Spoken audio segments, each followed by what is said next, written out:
You are now tuned into the truth frequency. We are TFR. TFR. Truth Frequency Radio. If you have a questioning nature and a desire to nourish your essence within you have reached the realm of truth, live from inner space, it's the next sequel to Interactive Enlightenment, brought to you by your host, Seven Bomar. Enjoy non-stop breakthroughs, advanced knowledge, and self-discovery to the core of your very essence. Join us as we map the blueprint to the cosmos and dissolve the mysteries of the Matrix. You are now connected to the Keymaker.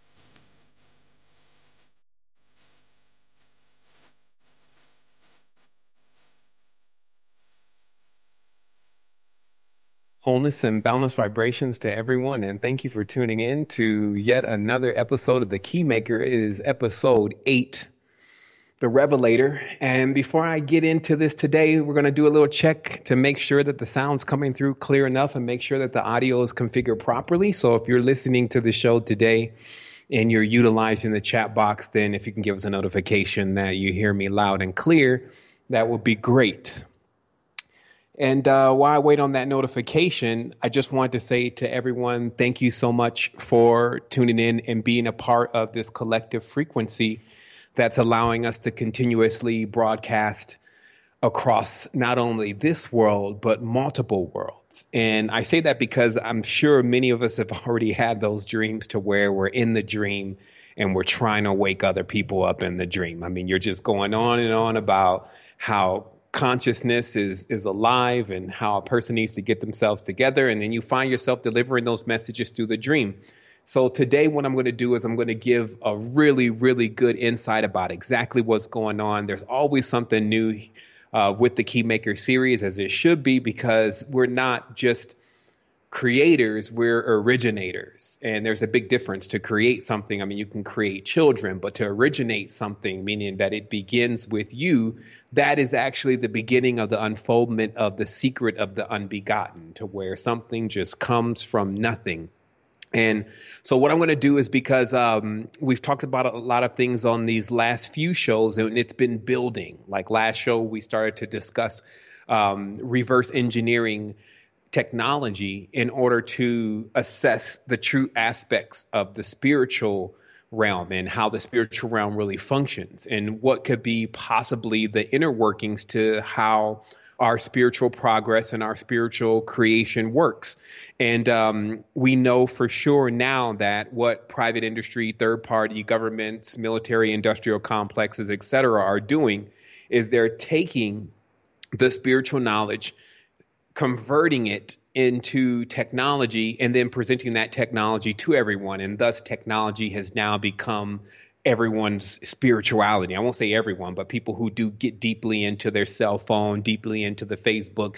We know that if they spent that time actually utilizing their own spiritual being and dealing with the correspondences to those technologies, for instance, the eyes, the camera, the computers, the brain, et cetera, then they would be wax strong and available to deliver messages just like these to those that are around them and also consistently to themselves. We've discussed how balance is necessary in this matrix right now, and balance is not something that you just do and then it's always like that. It's done. Balance is something that you have to constantly continue to practice and continue to stay in tune with. So I'm going to do everyone a favor today on the show and try to remain as real as possible. You know, sometimes you look over your mind and you say, man, can I really say that? Or, you know, are they really going to take that the right way? And it's just because, you know, English has so many pitfalls. It has so many traps embedded within the language that you can often say things that you really meant to say something entirely different, and the words just come out another kind of way. So the only thing that we can really do is govern the intention of the words and then watch the tones and the vibrations that come from the words in order to present deeper meaning. So the first part of this, of course, is just introduction. It says Keymaker episode 8. This episode is called The Revelator. And the definition of the revelator is one who actually reveals the will of God. But now, since you know the identity of the real God, which is you, self, and we're using God, the term loosely in attempts to meaning the supreme being, you can definitely say that what the revelator is one who reveals your will. So that means that we have to today discuss your will. Now, of course, you would normally be doing this with yourself, but somehow we've gotten just a little bit off track. So we can utilize each other in order to make sure that we get back on track and stay on track. That's what we're here for, is we're here to assist one another in our progress. So that way we don't have to make a continuous level of mistakes if we're trying to discover something new about self. So obviously we just went over this Christmas holiday, and oh my, I can see why that sometimes is signified as the lowest point of the solar cycle if you're on Earth, because, you know, all the red and Santa, the Satan running around, and not just that, but the program. I mean, just the entire program of everyone living in the fallacy and the illusion of the day itself had the environment feeling a little bit weird 2 days before, 2 days after, or whatever the radius that covers that particular holiday. But it's a real thing. I mean, sometimes you just want to smack people and tell them, hey, wake up. You know, Santa Claus is not even real, while they're gathering and putting a bunch of packages and toys and making a bunch of traffic and playing like they care about other people. I mean, it just gets so low that day. So it's really good to be ascending out of that portal and going into 2016. And this is, since we're at the depths anyway, because we can survive in both darkness and light, we're going to take this time to go deeper into what we know to be the truth and how this whole thing functions in order to get some major clarity about what's happening here. So, you know, I used to talk about this a long time ago. I mean, this is now, again, 6-7 years. But I just remembered something yesterday after a quite amazing dream or vision that I came out of. And I remembered, you know, first and foremost, it's my place with the people. And meaning that I've actually dedicated a large chunk, if not this complete lifetime, to assisting others in their expansion and in their awakening. And that's what I do. That's something that I don't have to pretend. This is something I've been doing for years. And it's because that I believe personally that I breached this matrix, its codes, and how it functions a long time ago. And I really caught that hint today because I remember once again that I actually used to lucid dream as a kid. And I never really hear people talk about their childhood and say that, yeah, I was lucid dreaming then, and then I lost the ability to lucid dream. But that is really my profile, that I was lucid dreaming at the age of, 6-7 years old, doing silly things in the dream, like trying to pull bikes out of the dream and trying to pull objects out of the dream and that I didn't have in this world into this world. And I started thinking about that today, and I realized that obviously you have to already come into the knowledge of lucid dreaming before you're capable of doing something like that. And this would mean that I probably spent several past lifetimes, if you may, actually working with my own consciousness to get to this point of being able to do something about what's going on in the matrix. Now, we have to remember that some of us always talk about, well, why did I come here? Because there has to be, in a sense, some kind of purpose attached to why we visit constructs like this. And I can only say that the number one reason why many people are here is to do something. That's how it works. You have a purpose, and that purpose could be no greater than being tied into actually revealing the truth about what's going on in this matrix and allowing people to escape this trap. I mean, let's just say it as it really is. I mean, we could go in circles at times if we refuse to confront the truth about what's going on in this matrix and how it's actually functioning in order to actually start to go at it. Because when you really start thinking about it, you have to awake the revelator within.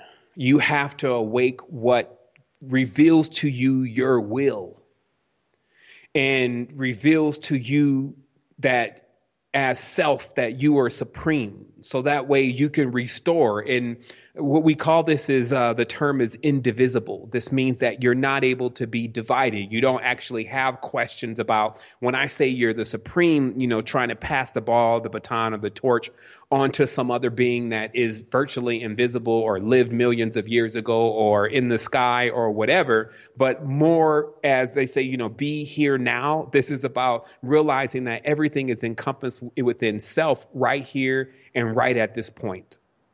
So in saying that, when you really start thinking about it, I'm sure, quote unquote, they would rather that we go quiet into the night. And I started thinking about this, because some people say, well, your message is a little bit, rowdy and you may need to tone it down. And, you talk about controversial stuff. Maybe you need to switch your topics. I listen to your show. It seems like you're skipping around. And then, they go on and on and on, because what it's really saying is, oh, don't upset master. Don't say the wrong things against God. And, people have so many different check programs and trigger programs and prison programs installed that they're just sitting back there quiet about what actually really happening, not only to, the external world, but to them. Because, we face day to day poison. Like the society that we're dealing with is attempting to poison us from all angles. But yet, we're told to sit back, remain calm. And like I said, they would rather that you just go quiet into the night. And so if you say nothing, if you do nothing, you'll have the same outcome as the rest of the people who say nothing and do nothing. And now we got billions of people, or millions at least. We got billions of people who have passed through this matrix, all humble, in one of these religious structures, mind controlled, and then they leave the matrix with little to any clue about what's really happening within their own consciousness. And this is something that you're responsible for stopping. So again, if you say nothing and if you do nothing, you'll have the same outcome as the rest of the people who say nothing and do nothing. And this is not about, what others are saying and what others are doing. This is about what you're saying and what you're doing. Don't allow this system to allow you to remain on idle, to where you're just listening to what's coming in from people and then imagining that that's somehow your part. And that's why we challenge people to get out there and to actually do something physically to make a change, to reverberate and vibe that frequency. Don't play the game of the mind control, because the mind control is to keep you in your mind where you think about things, but you don't actually do them. That's mind control, to live vicariously through thoughts, but not actually put the time, the attention, and the efforts into allowing those thoughts to manifest. But today we're also going to talk about how those abilities of thought are powerful when they're focused the proper way, when you really understand what you're doing. So what I want to talk about first is, or one of the things is the underlining speech these days in some of the, what I believe is some of the greatest movies, especially in relation to time travel that have come out. You'll always hear this speech repeated in the movie or in the subset, and it says, do not go gentle into that good night. Rage, yes, rage against the dying of the light. And you hear that in the Interstellar, you hear it in Dangerous Minds, you hear it in Independence Day, you hear it on Doctor Who. And what this is really about is it's actually summoning the attitude that you have to begin to assess and accept within your own consciousness. Because if you just go gently into the night, meaning if you're just that quiet being that's sitting there doing nothing, letting these people run all over you and tell you what to do and destroy your mom, your brother, your sister, your auntie, your uncle, you are going gently into the night, the good night, meaning that, you die, you never left a legacy, nobody even knows who you are, you're shrouded by all the other people in the cemetery, et cetera, and then we never hear from you again. If you rage against that, you can break through the barriers of time. You can develop a personality and a character and a being that is so strong that you can pierce through light. So long after you're quote unquote gone from the matrix, you're still felt, and people still can tap into your energy and your wavelength and your force, just as if you were present and still alive during the entire duration, and still be able to access your powers and your abilities as in the vein of all itself. We have to remember, since last show, we talked about how you transcend this time, how you transcend all of this, these limitations of the physical matrix by utilizing the powers and the capabilities in which you possess. And that means telekinesis. That means you can communicate with someone across great distances, breaking the idea that, you need to be in cell phone range or you need to be in radio range in order to be able to tap into those people. You can tap into ancestral forces that have existed thousands of years ago. You can receive transmissions from the future. And that's just the scratching the surface of what we're capable of doing. And I said before that, you see, what happened is that towards the end of the 21st century, the computers went quantum. And this is actually what you're seeing happening now. The first quantum computer, one of the first major quantum computers, is the human. It is the first quantum computer. Let me put that first on the table. Humans are quantum computers because they're capable of working beyond binary, meaning that they don't just have a 0 and a 1 and stay either 0 and 1. That's what the computers have done to the reality. They like to make people either choose one or the other. But our original creation, as we are now, we're capable of being positive and negative simultaneously.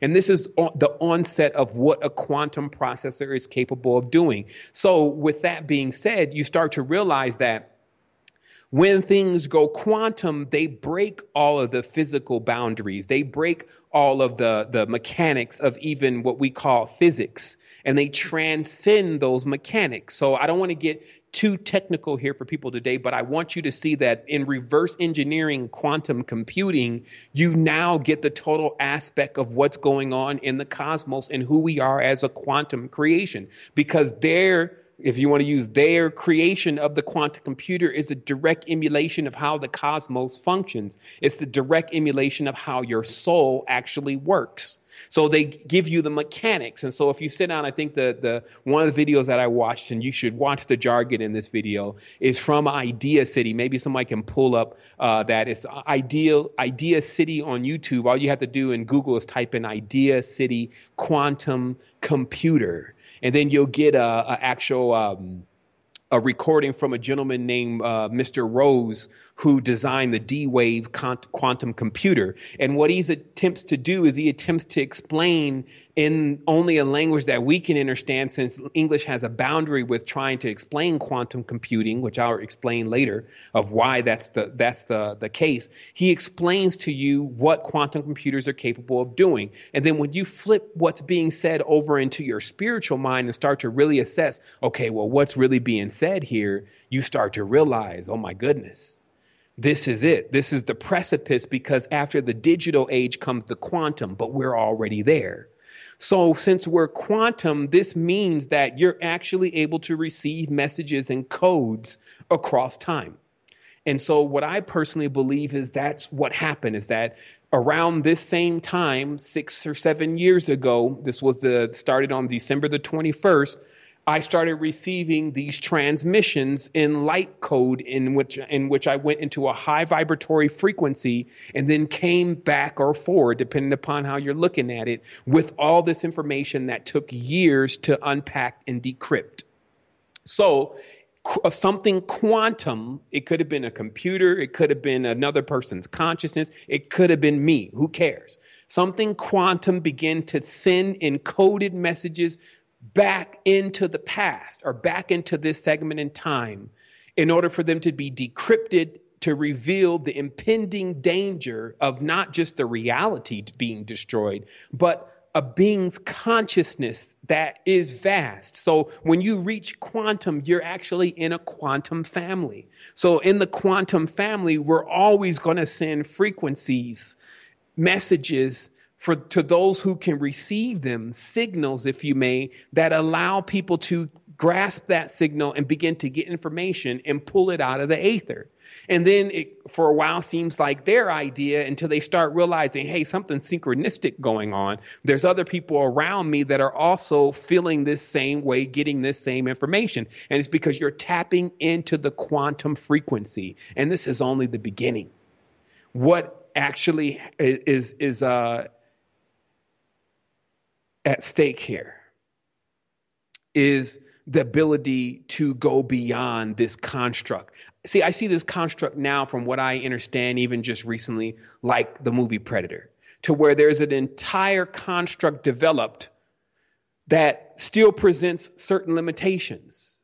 And this is why it's hard to find, like you don't find a person just directly telling you, hey, if you want to get it out, here's exactly how to get out. Here's what exists in this place that you call out.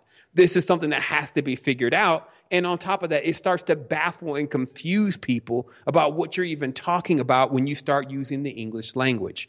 See, but this time, 2016, which is where we're going into next, if we're using a time mark, it's going to be different for many of us. And it's because it'll be the time in which we take our world back. They, if you want to use that term, will see the rage, even if it's just from me, because it doesn't matter anymore. I started realizing, whatever the repercussions behind you raging against this fake, false, illusionary matrix, it wouldn't matter anyway based on the total outcome of the mind control and the programming that's being done. So if you have your wits about you still have your cognizance, and you haven't been completely mind controlled, then this is the time to assess what's really happening and to grab every tool at your disposal in order to actually break out of this. Because the thing is that you could see how it is. It's like fluoride. It just starts to lull you to sleep. It starts to put you to sleep to where every single day starts to become the same day. You follow this cycle. You become a creature of habit. But yet any major change, that's not even on the win. And I have to say this even for myself. This is something that I have to deal with myself, is that when I say, okay, the message was great, but we need to transcend English. We need to transcend this language. Why? It's because what I've come to discover, even more so now than ever, is that English actually doesn't encase the part of the program necessary to break out of a matrix. When you start even saying the sequence of words that are necessary for a person to come into realization that they are inside of this, there's a breakup within the language. Like it stops there. And this is why when we start talking about things like transcending time and going into other frequencies and all that, for most people, it's over their head, because they're dealing with a language that for so long, it deals with go to the store. It deals with take a bath. It deals with things of a lower and fleshly level. It wasn't designed to speak on things of a quantum level. And that's why computers are not programmed in English even. Quantum computers definitely are not programmed in English. Look at how it pairs up here. Computers, BASIC is the closest computer language to English. Nobody uses BASIC anymore. It's obsolete. They use Fortran, COBOL, basically codes that just look like symbols. So when you cross that back over to spirituality, if we're using a language to program ourselves and the language can't even program a computer, how can it program, or how can it even give a quantum computer the proper integers to operate on its full power? So this is where the danger comes in for them or they, is because now we're on to them. We realize that it's only going to take a moment to crack this code completely. And a moment means, because we're going quantum, 2 or 3 more months, even within this conversation today. And I'm waiting for the first half to be over so we can dig deeper into it. But after today, so much more is going to make sense, but it's going to do more than make sense. It's going to actually give you the tools and the ability to be fully sure, meaning the confirmation of what you're actually doing within the dream world and what you're setting out to do on a consistent basis. So that way you start drilling. You drill to break down the walls that are causing you to be divided from yourself. Because when you are continuously divided, and I'll talk about this just a little bit, but see, it's a stack of cards. It's the original concept of the moment. And actually, I have to wait until I get, because I'll be skipping too far ahead. And, I'm very mindful of the time that it takes to actually get out a complete, I guess the only word we have to use here is concept. So you see, and what I started noticing was that, the English language is wired for us to go into conflicts. It's wired for us to disagree with one another. It's wired for us to not believe in one another. The more that a person actually begins to talk, if there's not some kind of connection and trust there with the individuals that they're talking to, then the person is just completely into duality after a while. So let us watch for this. Sometimes they say if you're talking, you're not listening. And if you're thinking, then you're sending and you're not receiving. Today, I have something for you. I have a message for you. And then it's necessary to actually process this. And then when you process it fully and when it clicks, you'll go quantum. And then once you go quantum, then you'll be on the level of the cosmos. But to say that we're already operating on that level is a gross mistake. And this is where we have to become adepts and adults. The adept knows what he doesn't or she doesn't know, and admits that and then sets out to learn it. The adept doesn't just assume, oh, I already know all of that, and then cost the life of themselves, their family members, and everyone else because of that haughtiness and pride and of non-realization that, hey, there's something that I can learn here. So today it's time to learn something. And even for me, I'm going to be going through this publicly for the second or third time, but I'm going to be speaking it out loud, which allows me to process it, because we have to remember when we talk, see, when you think in your mind, you're processing it one way. When you talk, it goes out into a vibration and then it goes back in through your ear. Of course, I can hear myself talk right now, but if I stop talking and I just talk in my mind, I can still hear myself talk. But what is the difference between the levels of transmission? The difference is the level of processing. So when I say something out loud and then it goes back into my two ears, I'm processing it different than if I just think it in my mind. And why those things may seem like similars or that, it doesn't really matter, they matter a lot. And that's why don't go gently into the night.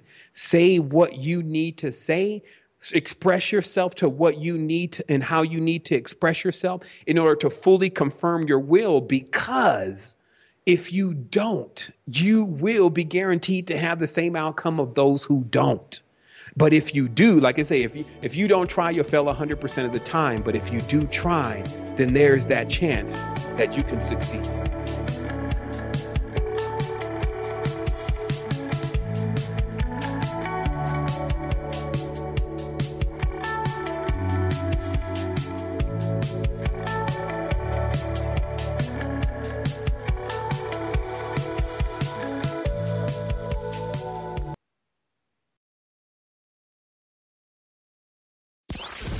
Radio Ranch with Robert Sales, Monday through Friday on Truth Frequency Radio.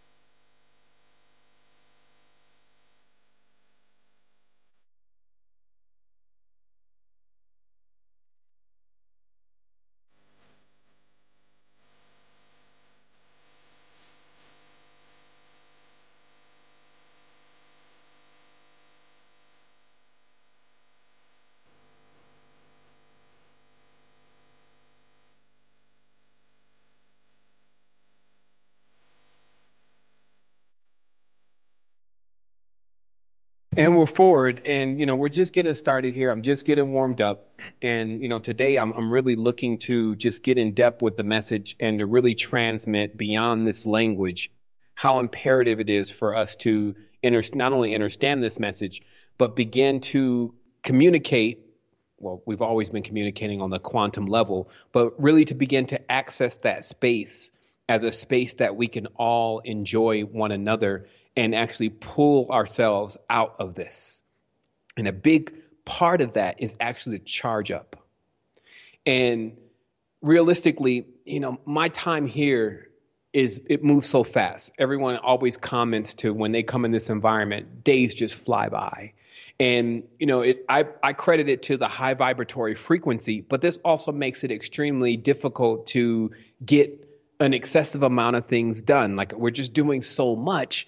And we're working on so many different levels. I mean, even when I sleep, I go right into the dream world and then I start doing the work there. But even more so now than ever, there's been some kind of major shift within the last few days. And I've received, once again, some kind of upgrade because I'm still building more and more energy off of that initial boost that I got 7 years ago when going into the high vibration and coming into full contact with self. So I'm going to be sharing a lot of that energy today. And this energy is going to transcend the conversation. And you'll see the adjustments in the continuous boost that you receive after this conversation and even during it, just from receiving what is being transmitted. So you look to tap into another wavelength in order to receive what's for you, because I'm running across a spectrum of cosmic quantum frequencies. And, you know, why it may seem even new agey. I mean, I think that when you use the word new age, oftentimes there's the new age deception. And we have to realize that the key word in that is deception. The new age is used to mark a time in which your consciousness goes quantum. It goes into a completely different spectrum. So there's nothing wrong with that. It's when you add other words to the new age, that's when you have to examine, well, what are we talking about? So the first part of this is to charge. Like you're going to need the energy, the clarity, and the consciousness that's necessary to boost yourself into this kind of frequency. Because if you understand the big thing with quantum computing and why even computers have a limitation, it's because of power. That you can only run so many processors on the power grid. So they have actually a calculation about how fast the processors will keep going over time. And they've so far been on target until just recently, because the processing speed is getting higher than the power regulation. And this is something that we can now flip back into spirituality. And we say, okay, well, when you start having all these concepts of massive awakening, and then, you know, telekinesis, teleportation, tapping into different wavelengths, harmonic frequencies, awakening a world, what you actually start running into with this is you run into a power problem. You run into that there's actually not enough energetic potential coursing through the organic field in order for you to be able to accomplish that. So you need to charge. And in order to charge, you have to avoid spending currency,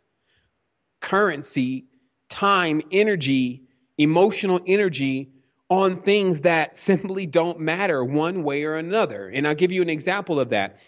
And the reason is because we actually damage our consciousness when we send it over the same old silly drills. I call it double backing. Like basically a person 2-3 years later still talking about the aliens. 2-3 years later still getting on Barack Obama. 2-3 years later still talking about 9/11. See, that's called double backing. That's a part of the mind control, because it keeps the person in that same loop of, well, whoever did 9/11, what can you do about it? And how does that actually change things? Now, initially, when you find something out like that, it does have a power attached to it, because it, for many people, woke them up to realizing that, hey, maybe this government is not exactly who I think it is. And that sometimes sparks them to go into other aspects of figuring out, well, where else could there be lies? Could there be lies in religion? Could there be lies in? So then it's transformative. But to the person who becomes the 9/11 guru, that keeps looking over the information and then exhausts themselves with all the information and exhausts others with the data of something that either way they can't do anything about. See, now that's when the energy is removed. Okay, so we can damage our consciousness by pushing it through the same old silly drills. Like if I keep taking you through the same drills, like even in the 9/11 thing that said, is this real world or exercise? Because there have been so many exercises that when the real thing started happening, people were like, hey, is this the real thing? Or, you know, is this just an exercise? So remember that if we keep sending ourselves,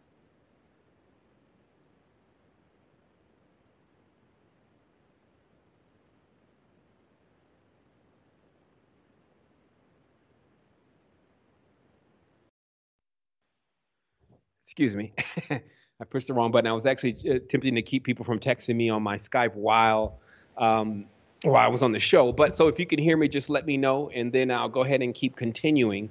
But what I was talking about is I was talking about taking your consciousness through the same silly drills And then it loses all of its power and it's not able to charge. And once again, if someone can confirm that they can hear me clearly in the chat box, then I'll go ahead and keep going with today's message. Okay, great. So let's just take it from something simple because it's going on all around you. But okay, so let's say, for instance, some say the president's an alien. Okay.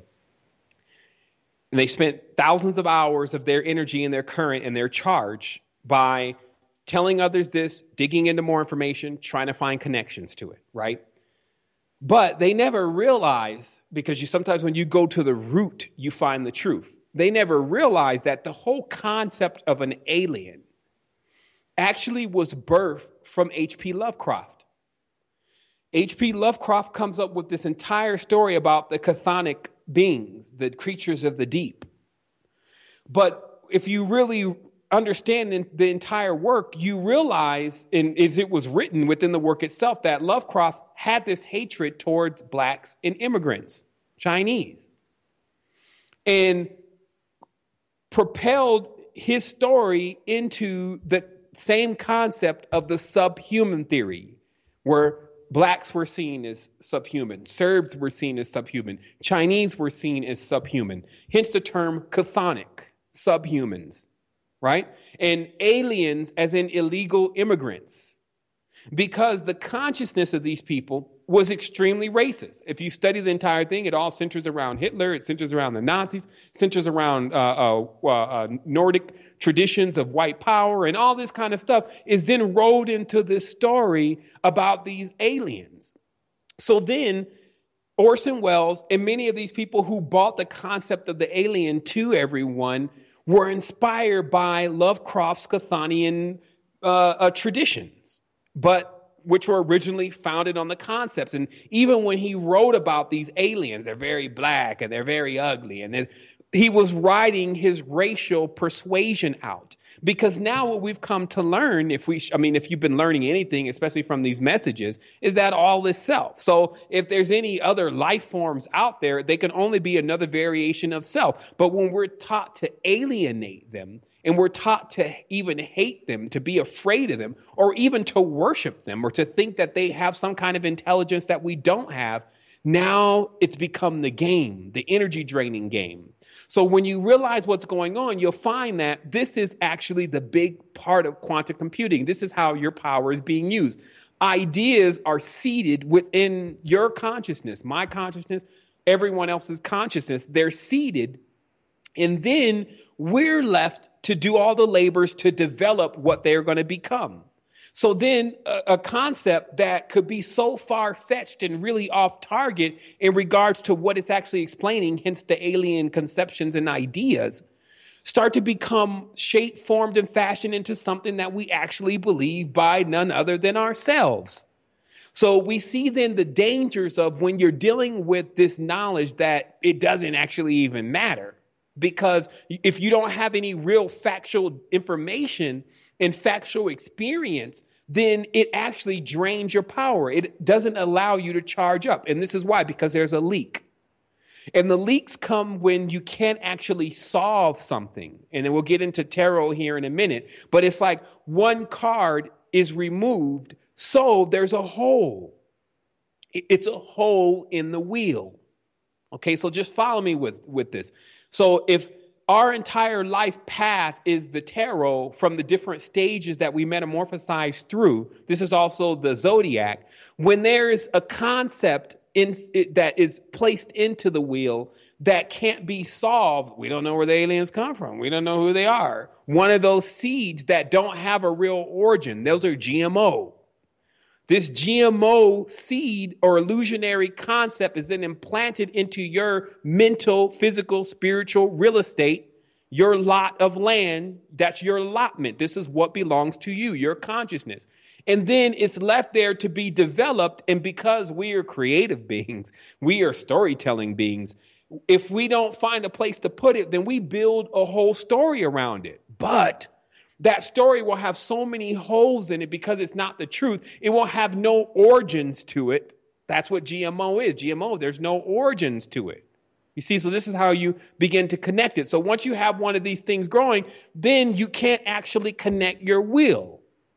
And because, meaning you can't figure it all out. And because you can't figure it all out, this deflates you. The moment that even you get into a high vibration, you start to think, well, what about the aliens? What if I go into the aliens? That's just unknown.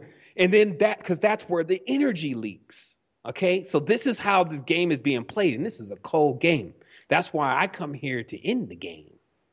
There was a movie called Ender's Game, because this has gone on long enough. And that's why I was saying that, I'm not going gently into the good night.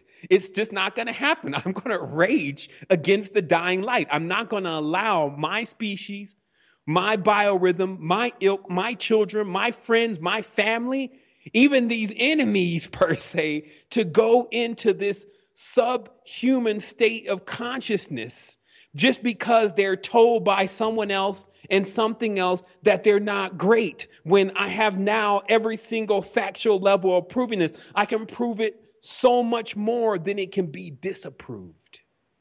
So I'm going to keep going. So remember, what happens here is that the quantum age, it comes after the digital. So remember last time I was talking about years ago how it's like following the money. If you want to know where we're going next, you need to follow, quote unquote, God.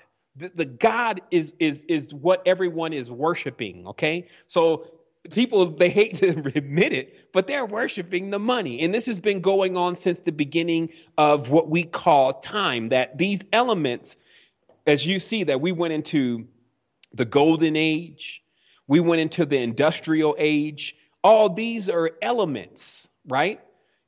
And then when we go into those ages, whatever that age is, it actually becomes our form of currency. The people who know how to operate and deal the most with those kind of things, like during the industrial age, masonry was very heavy because you needed to learn how to build, shape, form, and fashion and fabricate.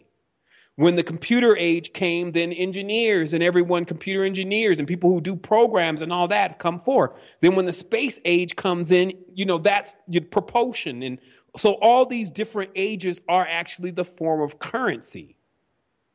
So what we have to realize is that we realize, okay, let me head this off at the past. Remember what we were talking about last show, that, at this rate, it's like a treadmill. We're only basically reciting the past. People are going in the past. They're trying to find the truth from the past. And I'm going to be talking about that today, too, how you won't get straight answers from the past. The past is constantly being altered. Not only is it altered by people who come up with more stories of things that they never got a chance to experience. It's like, if you're telling me about 5,000 years ago with the pharaohs or in Kemet, were you there? Because that's the only way at times, unless we use the blueprint, that we can authenticate most of the information coming from that aspect. Not to mention, are you studying the people or are you studying the royalty? Because even right now, if I go study the Queen of England, I'm not going to get a really good insight about the people in Britain. I'm going to get the insight about the bougie crowd that basically is making up 1% of the entire country. Not, what are the people doing? Right? So we can't even realize what went on in the past by just studying the royals. Now, the royals' information is really all you find in most cases, hence the king and the priest. So what I'm saying is when we start checking all this stuff back, what we realize is it's just sheer belief. It's not anything factual, but because we've allowed those seeds to be planted, seeds that it doesn't actually even matter. At the end of the day, if your father was the Pharaoh, what is that to you right now? I heard this guy on the radio the other day, and he was talking about he's the reincarnation of Ra on Coast to Coast. Homie, how are you going to be Ra using a telephone? How does that even work? All the greatness, all the power of whatever is supposed to be dictated is now into this person that basically is on this phone, sound like they're about to die. See, it just doesn't connect, right? But still, you have people listening like they did with the David Wilcox. Oh, I'm this person. And I even dated a girl that was the same name, and she looked like the guy that he dated. And then they go on and on with this, but what does it really even matter? Besides self-gratification, it's not going to break the matrix, hence why these people are still in the matrix. See, I'm not here to start telling people about things just to get them to stick around all the rest of their life and listening to this message. I'm here to crack the matrix, and when I do that, I'm going to be gone. and then back again and gone again, because that will be the duty, is to keep cracking it for more and more people. But to just sit back and act like everything's okay and all namaste, this is not what's going on here. And I can prove it in so many ways, but I can also give the formulas of how to exonerate oneself from this system. So what we're talking about is that what comes after this digital, because digital was so close, you see the effect that it's having on the reality with these TVs, these cell phones, etc. It's so close. But there's one more thing coming after it, and that's quantum. And when you study quantum, just the term, don't study quantum computing only. That's, again, new age deception. Deception's the key word.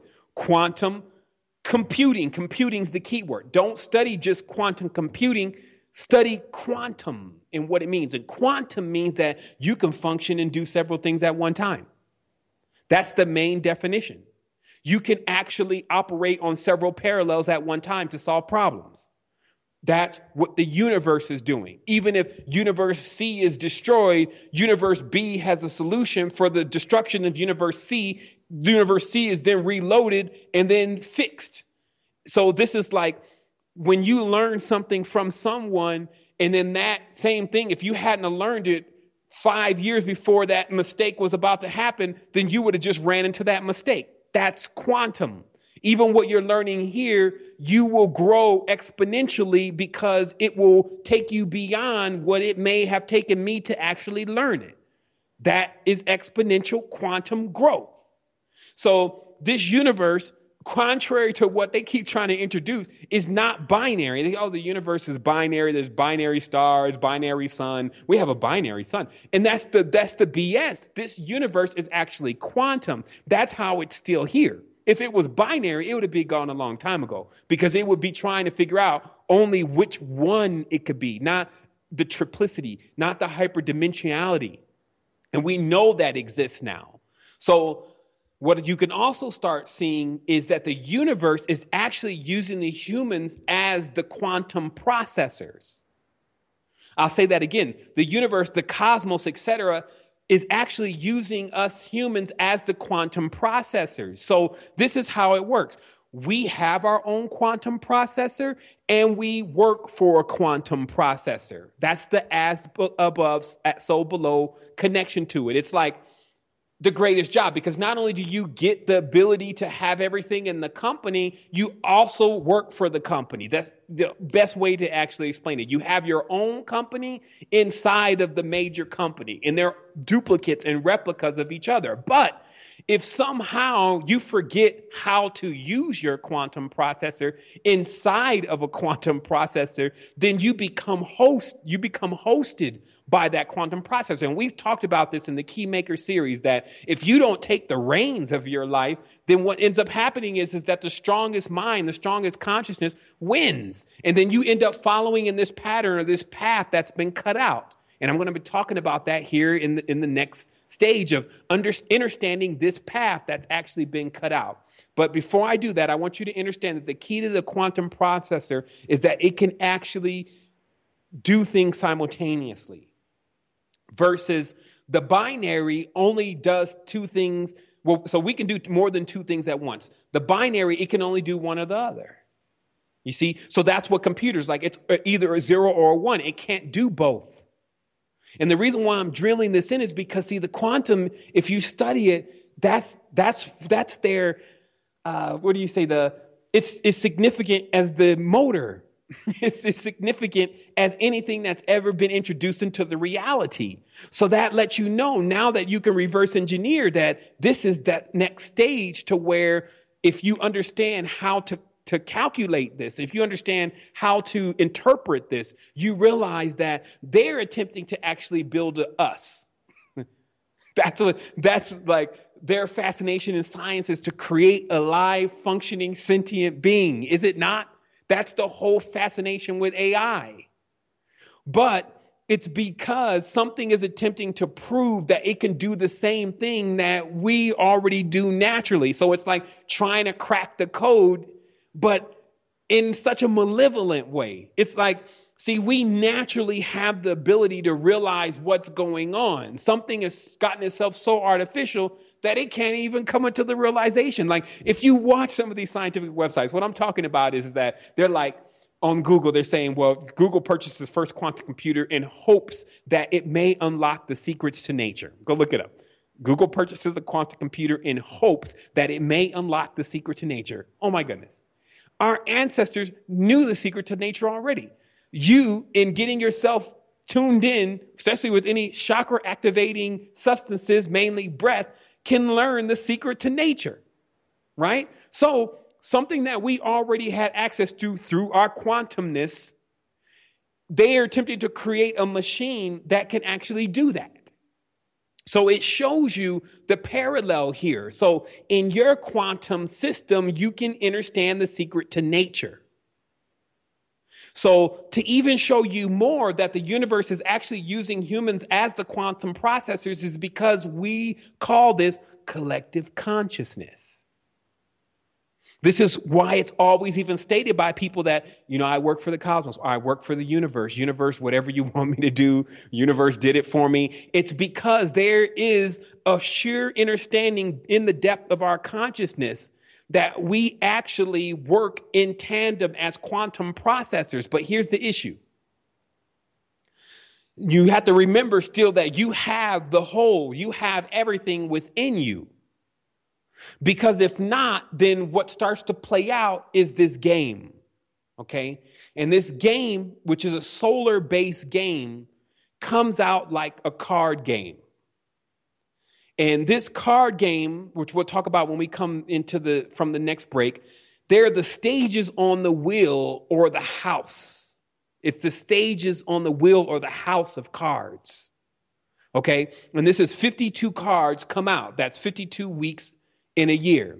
13 cards per suit. That's the 13 signs of the zodiac, including Ophiuchus.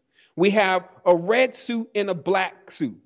Or the red and the black. That's red for male, which is positive, and black for female, which is negative. We have the 4 suits. That's the 4 elements. That's fire, air, earth, and water. We have the 4 seasons. We have the 12 court cards. Those are, of course, the 12 months in the year, because that is the division. And that's what actually the cross stands for. And when we come forward, what we'll start looking into is this program, this particular house of cards, this is the wheel. And this is why you're always seeing them carry these crosses around with the circle all around it, because these are solar symbols of the division. And this division, which I'm going to take a note here now, is the big key to realizing what's actually happening here. Like, how does this really look on the back end?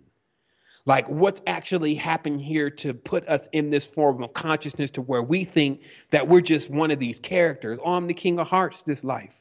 Or I'm the ace. Or I'm the 2 of clubs. And I need to avoid this ace of spades. But when you really look at the system, because it's an ancient solar game, it does bear a lot of connection, the zodiac, etc. But it's because it's the program. It's the program of division fed into the quantum computer to where each person plays a role. Each person plays an aspect.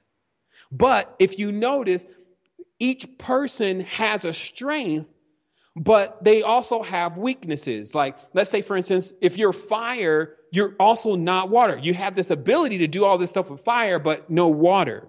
And this is how you realize what goes on in division, is that you actually have this unique character or trait, but when it comes to all the rest of the stuff, you lack. And this is how you begin to become indivisible, is you solve this riddle of this house of cards, and then you put yourself back together. So when we come forward, we're going to talk about rotating through characters, how to become indivisible, and then most importantly, how to begin to access the parallels in order to bring yourself into the total position of who you are and how that actually looks, because many of us are seeking some kind of physical confirmation that's actually taking place, but you're actually not going to see it in the physical because of the limitations of the construct of the physical realities. So this gets deep. This starts to allow us to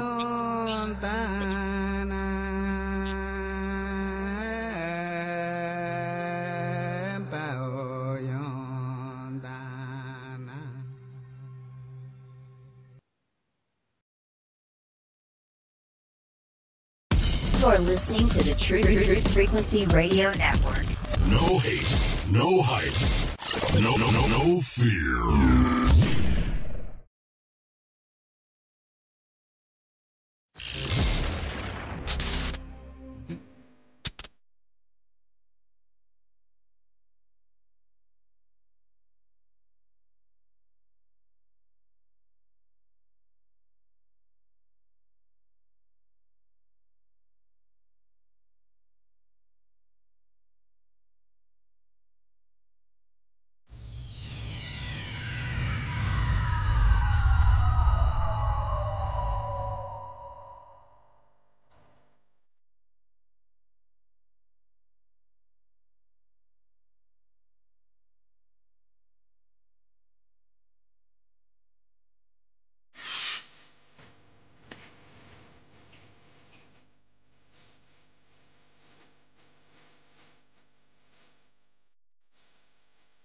And we're forward again, and we're just getting warmed up still. Like this is quite a bit to grasp, and it's because we may have the next two shows just about encompassing this full realization of what it is to be quantum. And the reason is because of this. Okay, so we understand that this tarot deck has a high relation also to magic, like you see gypsies with it. And obviously the term gypsy comes from Egyptian.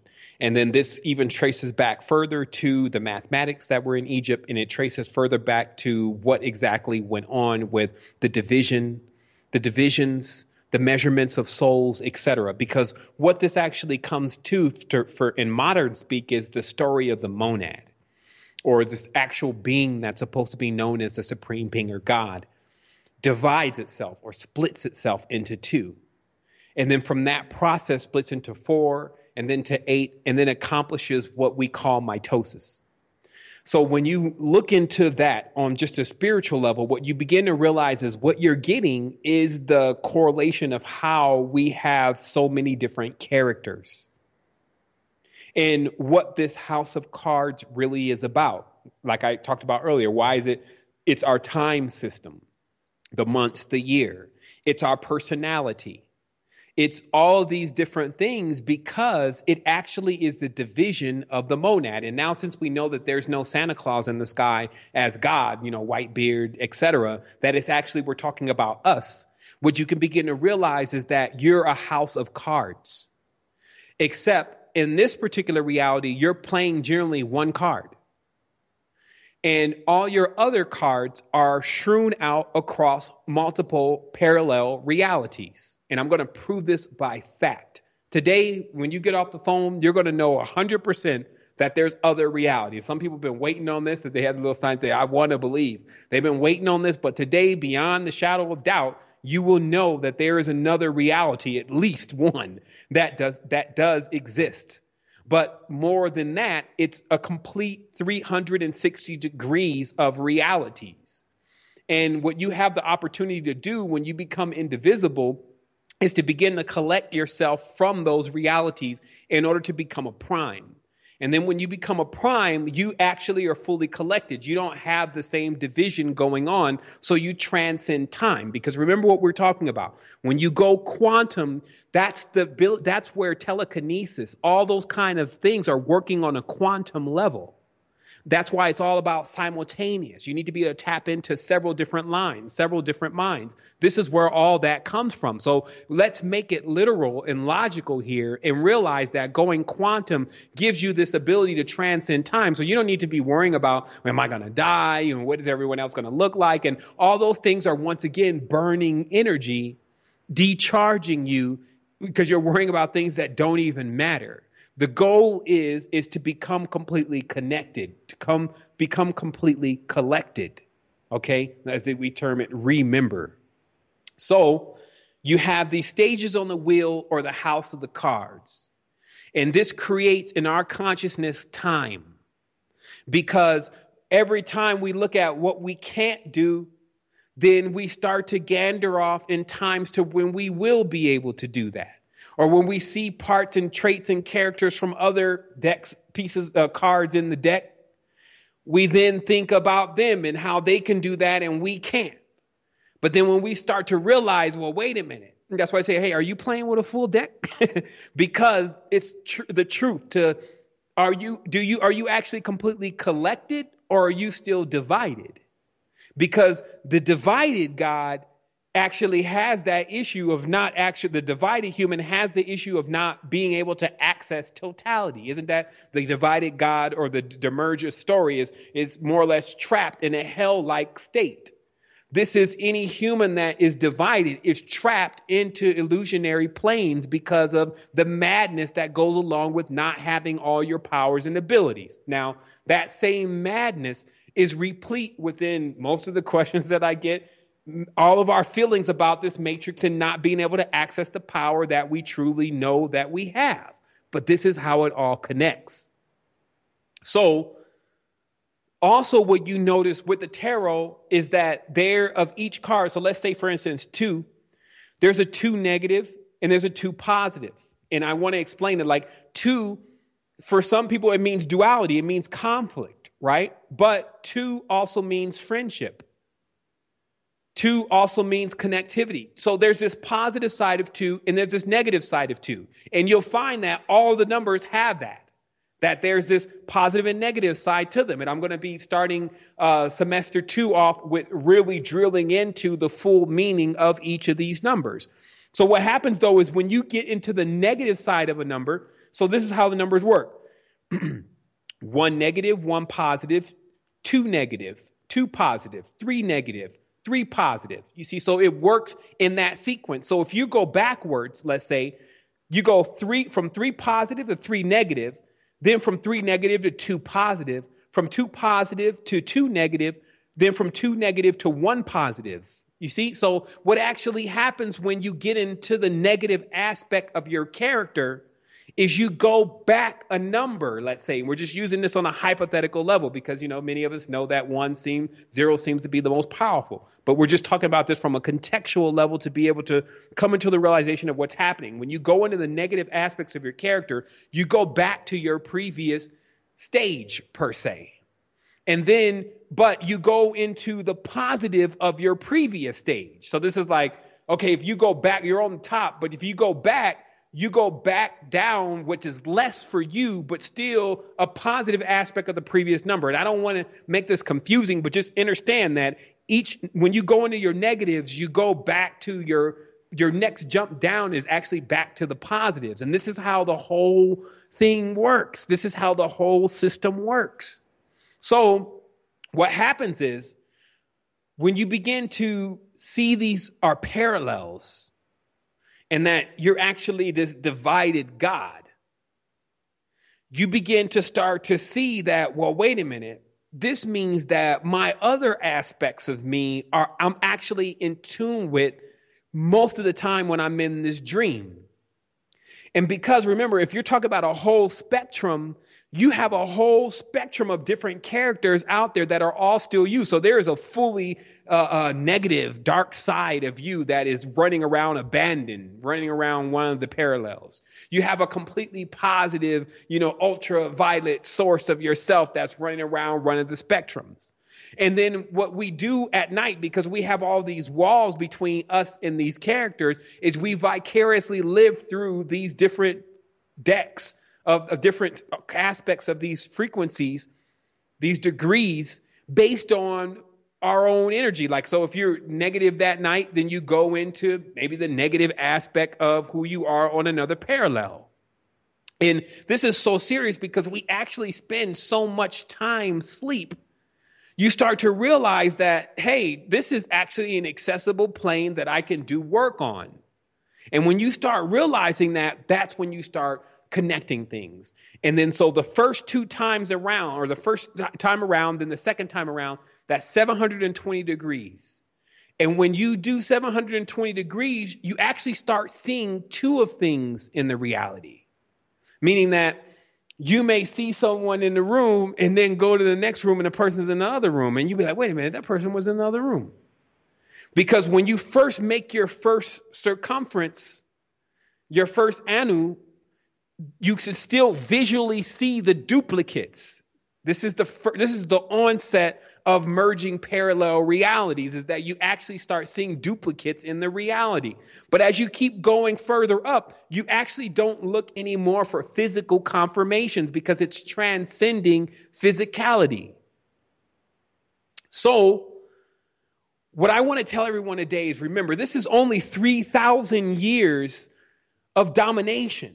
Okay. And it's clear, like when you look into our history that we can recount as fact, you have groups of people that have gone across the world raping, pillaging, and despoiling everyone to get the matrix to the state that it's in right now. And this has only been going on for the last 3,000 years. This has not been an indefinite thing. So this also makes us have to realize that since 1% of the world is somewhat thinking they're in control, this is not about color either. They're coming from every spectrum, but that 1%. And again, that this is not an ongoing scenario, that we have no idea what the future is really going to hold. See, we're acting like this is always goes on. It's always been like this. 3,000 years is nothing for an immortal. So what's happening here is that we're taking this 3,000 years and we become so demoralized, we're not realizing that, wait a minute, these people, whoever they are, have only mobilized what they have going on within the last 3,000 years, and they actually haven't made much progress into the last 100 years. And the reason is because they didn't have technology. Like, we would love to put it in the hand, and that's why they want to play the extraterrestrial card.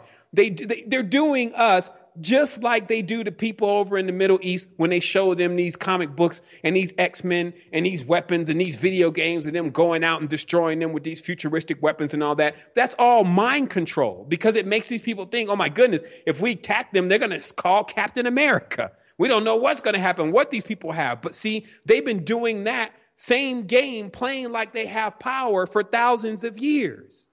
And they've had really no power until the last 100 years. So it's just smoke and mirrors. It's all the Wizard of Oz kind of stuff. The smoke and mirrors to make you think, Hollywood and, action heroes and all this to make you think that they have so much power. But no one or no being with so much power would carry on this way. That's logic. So what we're dealing with here is that for only the last 80 to 100 years, we've seen this unfoldment of technology. This is Skunk Works, Lockheed Martin, JPL, etc., who has only been bent on actually just creating weapons, not even really penetrating this. Only until recently did they start penetrating this for the far-reaching effects like organ regeneration and those kind of things. So don't let these people, this 1%, fool you that they have all this power for thousands of years and that they're aliens and they've been transcending consciousness and universes with time travel. See, that's the whole joke. When they can get everyone to buy into that, then they're like, oh yeah, everyone's like, oh my goodness, the controllers, they're alien beings. They've been controlling far sectors of the galaxy, and they have spaceships and they hover over the planet. And that becomes how our minds are used, our collective consciousness is used to manifest these eidolons and this energy fields that become difficult for others to actually triumph over. So notice the play. And see, anybody whose parents or great-grandparents have been in the struggle know about this on a subconscious level. If you migrated from Poland when the potatoes had gone blight, if you came from Africa on them ships, if you was coming out of Japan after the major war, if you was there in Angkor Wat when the flood happened, if you were in Mesoamerica when they showed up on the horizon with those ships, if you have that, which is the profile of 99% of the population, actually, it's even more than 99%, because just like we talked about last show, the people who are making up that 1% are actually people who have been convinced to follow the kings. So you see what's happening here? It's all smoke and mirrors so they can get mobilized with this technology so that they can really finally do something. But guess what? They can't do anything. It's our consciousness that is damaging us the most, because we go into these dreams and we create all these different things when we can be really doing something else. And so I'm going to get into that. So this is, again, not an ongoing scenario. These folks just came into power no more than 100 years ago. They just got technology. They're still in a land grab. They can't actually figure out how to control all of humanity except for through this technology. And this is what they've been up to for the last 50 years, 60 years. This hasn't, don't be fooled that this has been going on for thousands and thousands and thousands of years by some extraterrestrial race from a planet that spins around the galaxy only every 26,000 years and destroys everything in its path. That's the fiction. That's what they want you to believe. But what this is really about is we're quantum beings stuck in a binary, illusionary reality. And until we unlock the quantum potential within our own consciousness, then we will be dealing with chaos. So that's why I say we don't have any idea what the future holds, because if they only got technology 50 to 80 years ago, that's not much time. That's like your granddad's lifespan. So this means what plans they actually have for the future when they finally can really get some control, because they don't even have it now, is really unknown. And I would love to keep it that way, meaning never let them succeed. Do not go gently into the night. Do not let them succeed, because if it's only been 80 years and now they got the little, finally figured out, look how dense this species of creature is. This 1% is been plunged into darkness in its own consciousness, where it takes it this long to figure out what we knew already forever. That shows you right there. If we already knew the secrets to nature and these people are still trying to figure out the secret to nature, you can go to Colombia and sit with the shaman and he'll tell you the secrets to the nature. You see? So this will show you it's like you can't see the forest for the trees with this kind of land grab, debasing slavery mindset, which these beings are in. And don't make no mistake, they love to be in that frequency because it's all they know. They're making up that 1% of the spectrum that is plunged into darkness. So this is what this is about. So now, this is where the secrets come in. Since we have no idea what the future holds, we must create the future.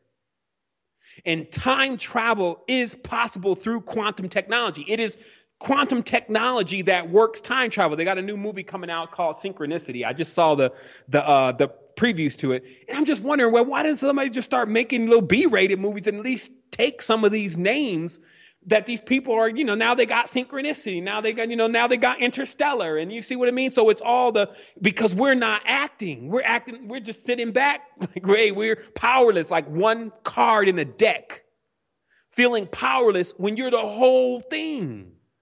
And that's what this conversation is about, because we'll start realizing, I need to tap into the other degrees of myself. And so I'm building this so, I can't bring this out right away. It's just because it could get confusing. So I have to slow this down. So realize this. So because quantum technology is the key to time travel, which takes place in the dream world, because in the quantum, there's no such thing as the physical. So you can see dead grandpa. You can see Cleopatra. You can see across time, because the same mechanics that you're quantum. You're not a time being. See, so when you come into this reality, what I'm saying, this illusionary reality based on time, a divided tarot deck, has all these things such as the time that divides you from the true consciousness and the concept of who you really are. But meanwhile, everything is really on quantum. So you think that this is the real world when the dream is really the real world. Real is denoted by where you have the most power and ability. In a dream, you can fly. Here, you can't fly. So which one is real?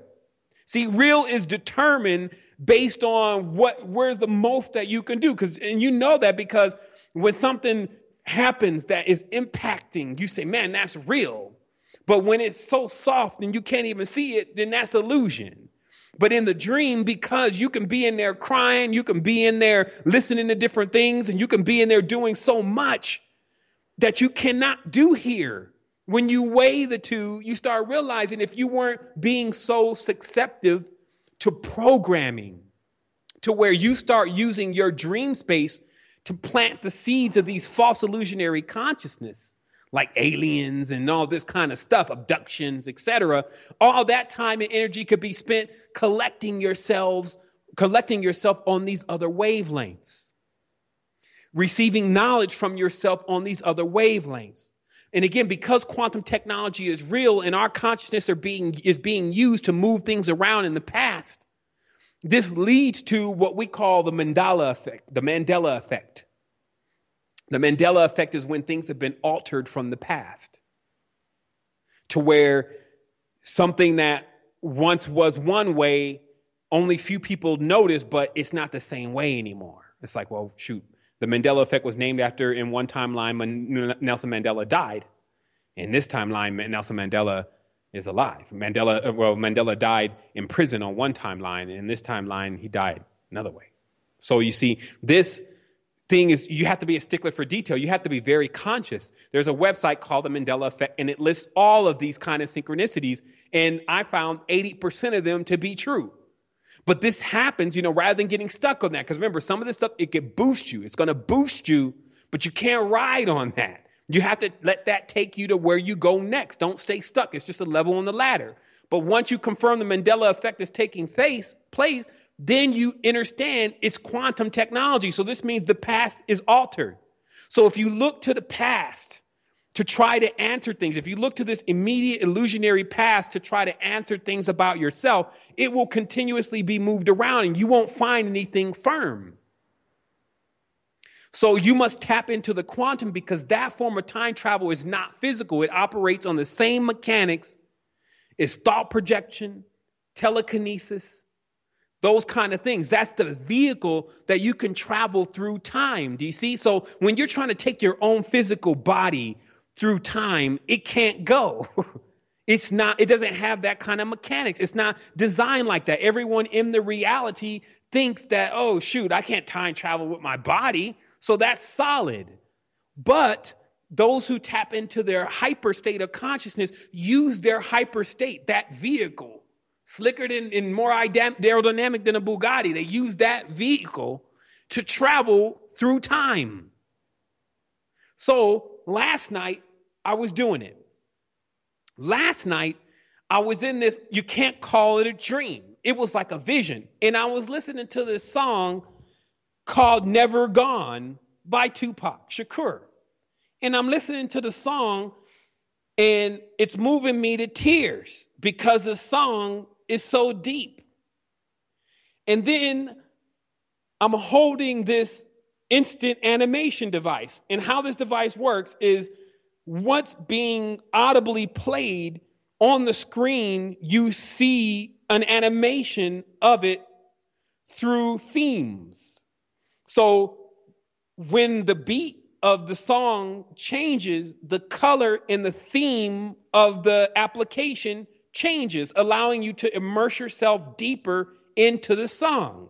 And I'm sitting here listening to the lyrics of the song. Now, how am I going to be in a dream listening to a song that doesn't exist, word for word, and using tech that does not exist? How is that possible? It's because it does exist. And this is also why, especially people who do music, when you start doing music a lot, you start getting songs in your dream. This is where some of the best songs have ever come from. People have been inspired by songs they've heard in their dream. And this gives you the key because what they're doing is they're going into the other parallel of themselves and then they're pulling back that information. And then with the ability to, play by sound, like some people who are generally musicians can play by sound. They can hear a tone, then go right back and start playing that. Because just in that aspect, because they're so focused on their music, they start to pull, they know what they need next. I need another song. I need something hot, man. I need a hot beat. They go into this quantum realm and then they pull the hot beat in the song right from the quantum realm. And then they bring it back here because they still have 360 degrees of themselves. But what they're doing is they're focusing. They're focusing to where they're pulling all their energy into one point. And they're ordering it up like a menu. Hey, me, give me this. And me comes back with, oh, hey, here's something you already had. It's just a sequence. So this is, you got to really listen to this stuff because this is what's happening. When you look into the dream world, it's viable to pull data and also change things. Because the other things that I was noticing in this dream is that I constantly interact even with my mother on other parallels, waking her up. Like, Mom, here's the consciousness, and this is this, and this is this, the words are backwards. And I go in on her, and then she goes into this whole denial thing, right? And then it's a reoccurring dream. And I said, man, well, why do I keep having this dream? And then, after, years of this, my mom finally made the total transformation and totally realized what I've been talking about all this time. And it's because why? It's because I'm working on another level. And you can do this. It's like you're chiseling it down. Because remember this, the more powerful you are, this can happen literally overnight. But, as you get more familiar with what you're doing, you keep going in and you keep going in on the different parallels until you make the cycle. That's why I said 720 degrees. If you go around twice, meaning you visit all of your parallels twice, duplicates start showing up in the realm. See, we're on the brink. This is not, I don't have time. I have to always put the addendum here.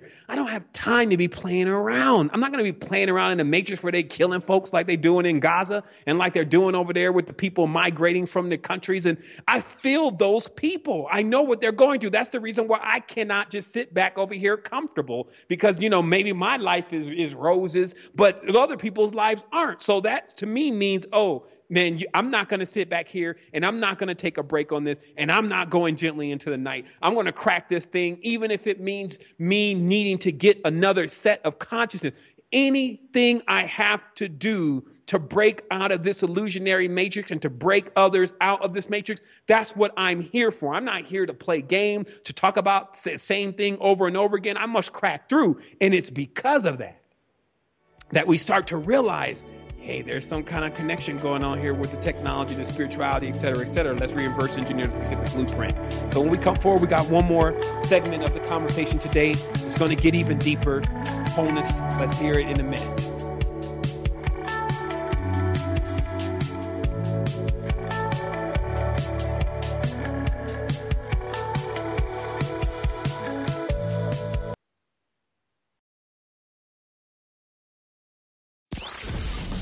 Your DIY Health with Jim Ram. Thursdays on Truth Frequency Radio.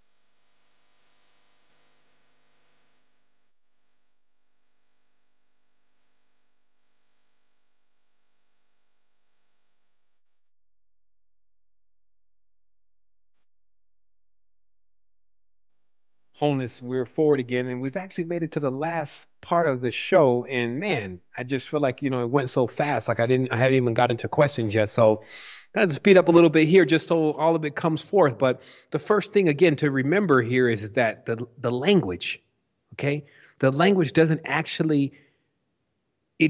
offer the comprehension level to explain quantum actions, because quantum goes beyond language.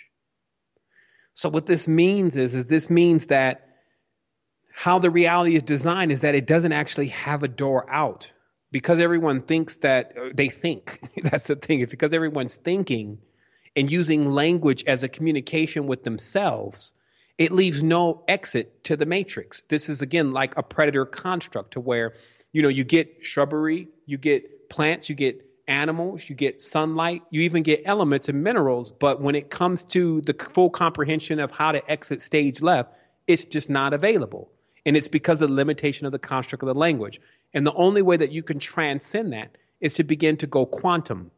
Go quantum with your consciousness, meaning you're beginning to access the field in which thought projection, telekinesis, etc. exist on. And this is why you understand this is the limitation of the language, because even when we start talking about that, it seems fanciful. This is when the language is being bent to its boundaries. Versus in other languages, when you start talking about different forms of energy, when you start talking about different types of current going through the body, prana, etc., then there's a whole entire vocabulary for that. We have words just as simple as spirituality, ascension, activation, and consciousness. And between that, maybe you could throw in innovation. There's not many words. So you got, in a language of thousands of words, you only have 5 or 6 to explain the massive level of consciousness in which you're to reach.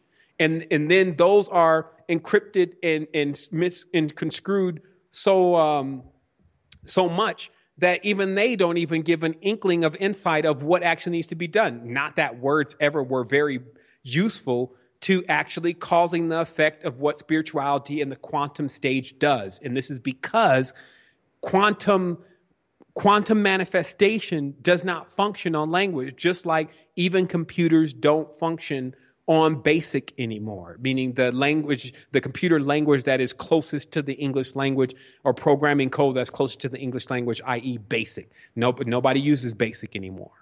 So we're still running on worse than basic. And so when we try to access our quantum computer from a level of realization that comes through the language, it's non-accessible. It's locked out. It just comes back with the error code. So then when we go in the dream and we try to use that same language, talking to people, communicating that kind of way, it gives us back distorted error codes. Okay? So this is where you start to realize how much power your consciousness does have just in sheer projection about what you want. Tapping into the feeling of what you want to see for yourself. And remember, don't go gently into the night. Don't let anyone tell you what you should have, what you shouldn't have, what you can do, what you can't do. Let no one make any constructs for you, because you're going to have to deal with that eternally. Also seizing this lifetime, this one here, to make your progress. Because if you're here now and you're comprehending even 30% of this, the rest of the 70% is going to come through on a whole different level. And also, this is the kind of conversation, especially since we're just now going quantum, to try to decrypt this and put it into English, could take a couple more shows. But trust me, we'll be on it. So the last parts of this is to realize, again, that from every aspect of our existence right now, we are being poisoned. I'll say that again. From every aspect of our existence right now, we're being poisoned. There are billions of us on the planet right now suffering as robotized nutritional slaves with limited thought boundaries. And that's happening because we're embedded with stories like, let's say, okay, Noah. People believe in Noah, in the Noah story. So according to the story, this person has put 2 of every single animal and that is on land, including insects, into this ark. But if you look at the sheer profile of the insects alone, we ain't going to include the animals on the planet, to act like 2 of those could be put into a wooden ship and then tossed about on the sea out of their habitat for months, and then make it out of the boat back on dry land to later on repopulate the world.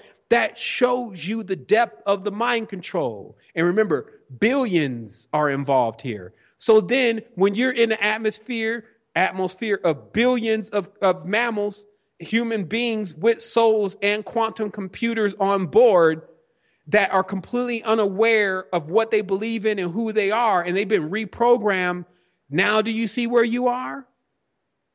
Right? So even in the craziest movies don't even come close to this, because you have yourself in there even watching the movie while living the movie. That's how it works with quantum computing. You can be in it and then actually be looking at it. And this somehow, it becomes like Narcissus. It becomes like the mitosis process. You start to divide without even realizing the depth of the damage that you begin to do to yourself. And then you can lose yourself. But you can also find yourself. See, that's the thing. You can even find yourself while losing yourself. There's been many times to where we've done things that have pulled us of what we thought into the wrong direction, to later on rise triumphant because of that experience.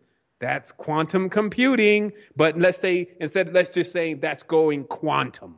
Okay, just to keep the word computer out of it. So let's just look at this again. So when you study health, you realize that it's even everything about, just to show you what's being done to our people, everything that's given on welfare is a poison. Welfare cheese, all of the pus and all of the bacterias and all of the bleach and all the stuff that's in cheese. Welfare butter, all the plastic and what the process of the butter and what has been put through, and then all the powdered milk.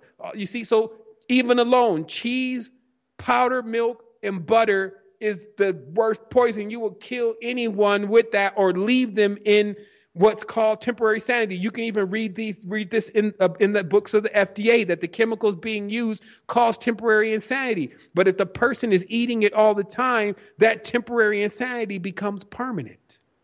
And all the time they're functioning in this level of insanity. And this is why when you go to talk to them about this, that, and the other, they don't have time for you. They don't understand what you're saying. So then what do? You don't just leave them behind. You go quantum. Many of you have the ability to go into your realm and find those same people there and begin to break down the walls there using a quantum power. And you have the energy to do this. So this is how we work. This is what 2016 is about. I've been quantum, but now I'm stepping it up.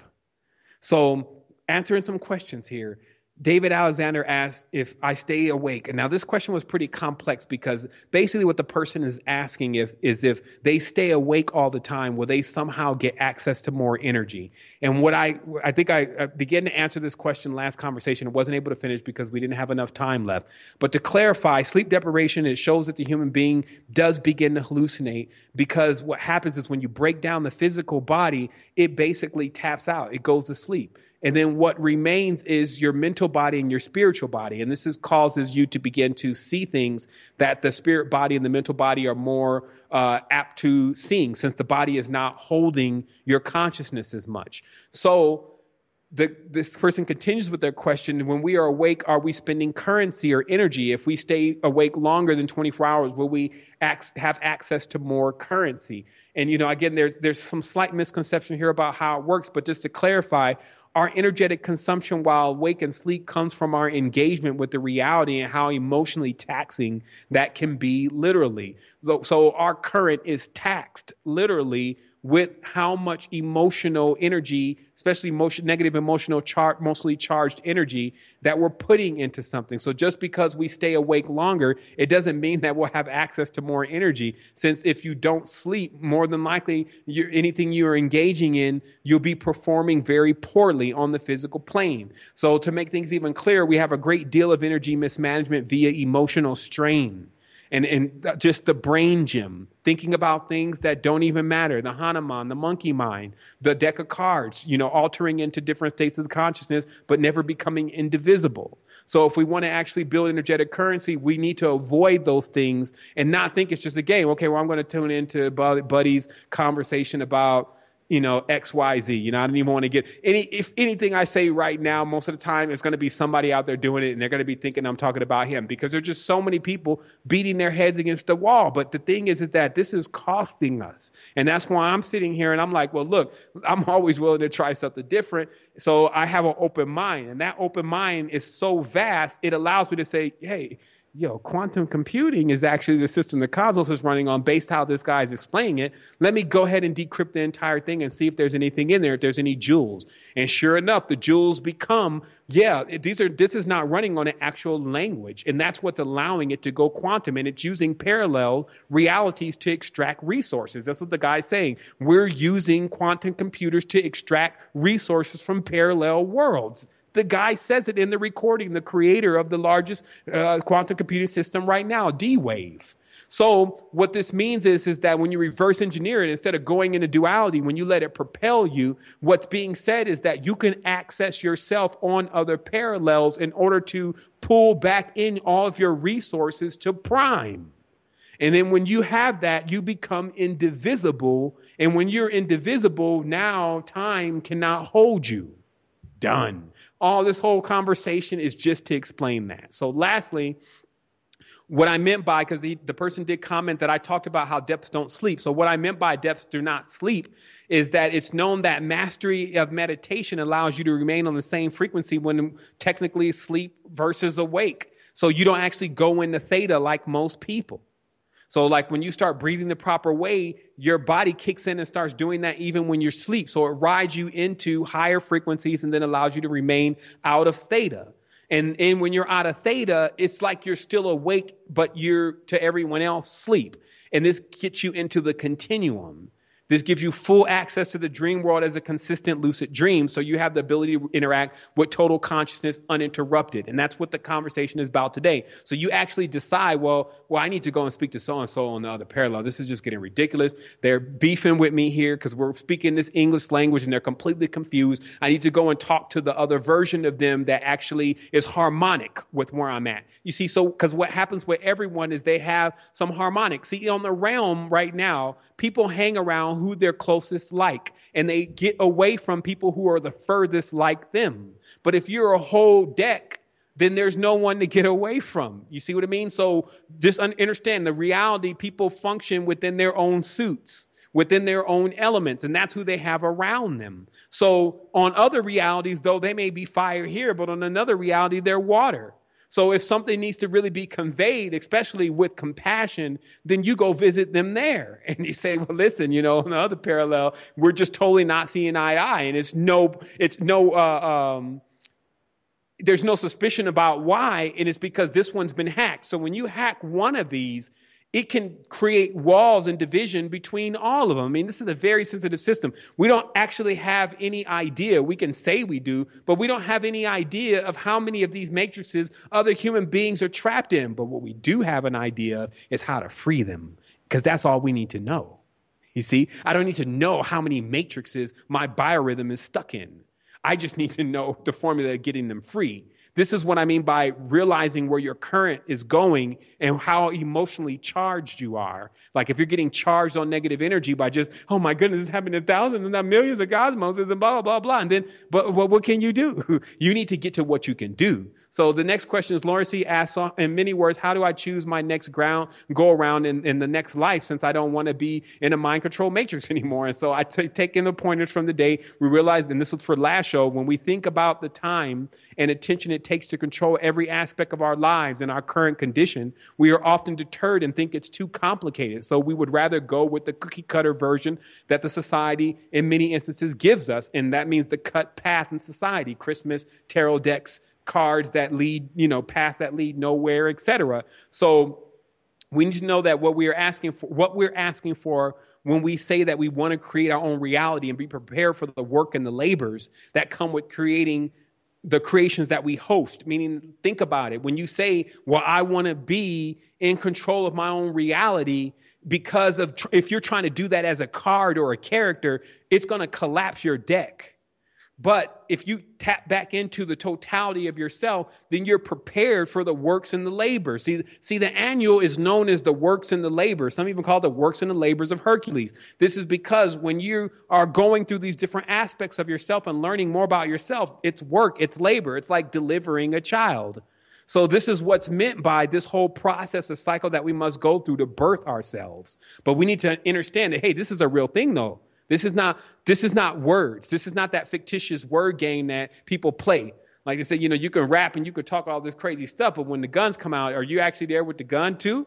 Most of them, no. So what happens is that there's a big misconception between words and then actual actions. So break down that wall. So other than that, we're left to the current projection and its overseers, meaning if you don't tap into your quantum being, especially if you're lost in tapping into the past and things that you can't change, it's all being hosted by these current control beings. And they love dropping new seeds into the bucket of the madness that they have going on to keep everyone trapped into this illusionary matrix with this English language going on. Someone asked about me finishing the statement about the distilled water and what happens if it's not mineralized. And this is because I got into a little confrontation with someone a while ago about needing to mineralize distilled water. And this person went back and forth about how distilled water does not need to be mineralized. And the conversation was about how distilled water by itself, when left alone and untreated, does leach minerals from the body. The person goes on and that, no, it does not leach minerals from the body, etc. So I was in a laboratory about 2 or 3 weeks ago, actually maybe a little bit longer than that,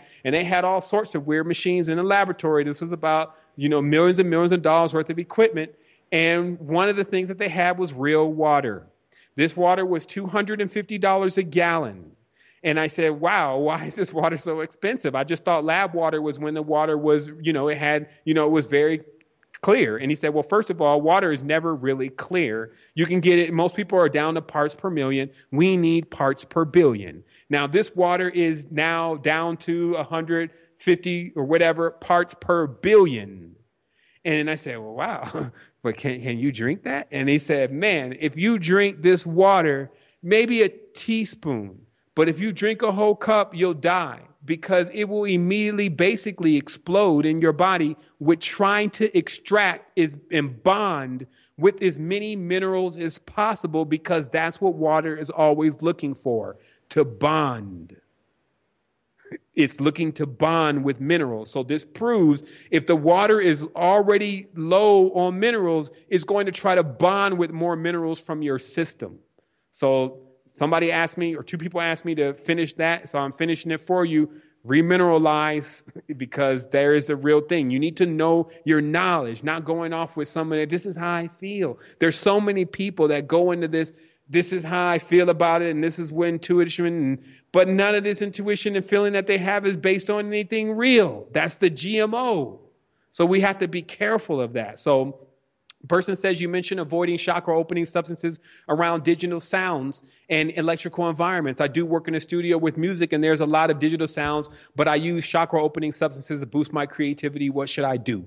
And I say, first and foremost, as I mentioned, you don't want to get crazy about this. I listed in that show, I think it was the first show or episode 1, 40 pointers of what to avoid when using chakra opening substances. But to do all 40 of those simultaneously may present some issues. So you want to do as many as possible using your own discretion. And what's most important to remember is that in the studio, there are tons of electronics. So even a walk outside and around the block, when you're doing your chakra opening substance, will assist you before, sitting into this front of this huge mixer and just getting all that implementation. Because normally when you walk the block, clear your head, clear yourself, you come back, then you can perform, you could do what you need to do. So there's a pointer. Next question is, you spoke on things being implemented to assist children. I have a 9-year-old that I'm wondering how to begin implementing lifestyle changes. What are you suggesting? And what I'm doing right now is I'm actually working heavily on getting something viable to get children out of the tailspin that we're dealing with right now. I mean, of course, our children are under attack more than anything. We, being in this matrix, have to work. The children is left to their own devices sometime, with the TV, with the food, with the teacher. It's coming from every single angle. Currently, what I'm looking into is actually Waldorf's schools method that Rudolf Steiner put into play before the manipulation. These techniques have been actually removed from the Waldorf curriculum, but it was Rudolf's intent to begin to teach children more about spiritual aspects of things. And apparently there are many keys in this literature, and you can do your own filtering of how the child's psyche functions in conjunction with specific techniques. And there's a great deal of this information and knowledge available on the internet, but now you must do the work. It's not just like, hey, Seven, tell me what to do, and I go do it. It's about, you need to do what I'm having to do myself, even especially in the time that I'm allotted, going through, at this point, Steiner's work to see what was really put through and then what can be implemented in today's society. Jack Tesoro asks, in short, how can I further integrate a better diet in order to not be influenced by the bowels or the lower frequency, especially in an environment where many people overindulge? In addition, where do I draw the line in order not to get crazy about the whole dieting thing? And my response is, I recommend actually researching the effects of the diet on one's consciousness, meaning do the work of understanding what these chemicals actually do, because then it's not that hard to, tell yourself exactly why you're doing what you're doing. You can look into Seebe's work. Obviously, there's quite a few people out there. You can look into Cassar's work. And so that's Cassar or Dr. Seebe and other literature in order to gain the knowledge. Like, we got to get familiar with this re-education process because, like I said, if you see some of the Chinese children, from the time that they even come out of the womb, they're already learning. They're very accustomed to this learning. So we have to retrain ourselves because we're living in a very slacky poo reality where they just want us to basically fill the blanks in and do the multiple choice. You have to get familiar with gaining knowledge. So I need to speed through this. We got about 4 more minutes left. Then I go, then stick to that diet, find a diet that works for you. Stick to that diet as much as possible when allotted. Always keeping in mind that if you used to eat horribly, then, you're always doing better than what you did before. So don't go into the whole guilt trip, because that could be equally as damaging. Oliver Frank asks, how can he take further advantage of the talent that he has with his eyes? Because he's been able to use his eyes in order to, project deeply into the reality and see the truth. I go at further eye training can be accomplished through the third eye diagram. Just Google third eye diagram resistance 2010, all one word. You'll see some diagrams, and then utilizing those diagrams, you can begin to merge your consciousness. It's another way to achieve balance. And then also look into Sananga. It's able to increase the visual clarity, also soul clarity. It's an indigenous root and a root used by the indigenous people. And this actually gives more access to clarifying the gateway to the soul. Going on, Zachary Thompson asks, with after-death timeline choices for reincarnation, how do I go about choosing a timeline that is not a part of the MK Ultra program? My response is, that's the whole thing. Make this your last reincarnation into heavily nested, mentally altering matrices by solving the riddle now of how you create worlds. This show delivers a lot of the keys about realizing the other tools you have that can transcend taking actions just literally and physically. It allows you to develop hyperdimensional tools that can be used at the inception point. So read that over again, listen to it over again, think about what I'm saying. The reincarnation into matrix-based MK Ultra latent realities does not have to be your reality. It doesn't have to even be a part of your psyche unless you put it in there. Someone asked, 2 more minutes, 3 more minutes left. Any advice for youngsters who may be spending a lot of times behind bars? For sure. Psych yourself out, meaning that, when I had to do my time, I just had to say, well, this is going to be the time that I didn't spend at that Ivy League school because I wouldn't have been able to do nothing there anyway. So use it as an opportunity to get an A+ self-taught education, absorb all the encyclopedias and be known for knowledge in there, not foolishness. That's also how you stay out of the trouble and the stream of trouble that goes through those places. Lastly, learn how to meditate. And you will quickly be able to gain the ability to lucid dream, since you won't have as many distractions. Plus, the consciousness will use that outlet to get out. And in that, you can begin transforming people from the inside out. We work inside out. That's what we do. So any blueprint that has the inside out thing going on, you'll find us. Daniel Hutchison, a really great friend of mine, asked, he says that Taoist medicine speaks of the direct correlation between the mind and concentration and meditative function on the body's musculature, meaning the muscle system. Can you express the importance of being able to develop this muscle system, not so much as a prerequisite, but as a method of knowing oneself and exploring the mind's muscle connection? My response is, let's consider how much balance of health plays an important role in the ability to meditate, think clearly, and feel our best. If you're sick, it's so hard to meditate. It's so hard to do anything. You just want to feel better. So from this alone, we can only conclude that the better the physical condition is, the more you're able to hone in many of your spiritual skills and have the potential to be. And I say potentially because we all know that we are supreme. Okay, so what I'm basically saying in a nutshell, because I'm running out of time as we always do, is that if you have the ability to engage in anything that will stimulate your total consciousness further, especially even physical, engage and push yourself, because you're running the gauntlet. Learn your preconceived limits and then transcend them. Okay? And the last question was about how the demerge functions with the reverse Christ agenda in our consciousness. And the last thing I'll say, 30 seconds, is that's what we talked about today, that the monad supposedly will split into all these pieces. One of those pieces are the demerge and the Christ, or the reverse antichrist. So we have those on parallels. When we merge everything and become indivisible, then we mate all of that back with its pair. It cancels itself out as something individual, and then it becomes part of wholeness. Wholeness and balance and vibrations to everyone. I'll see you next Saturday, or in between, on that quantum. Come in the likeness and the image of God, 'cause you can be like that with all that humbleness and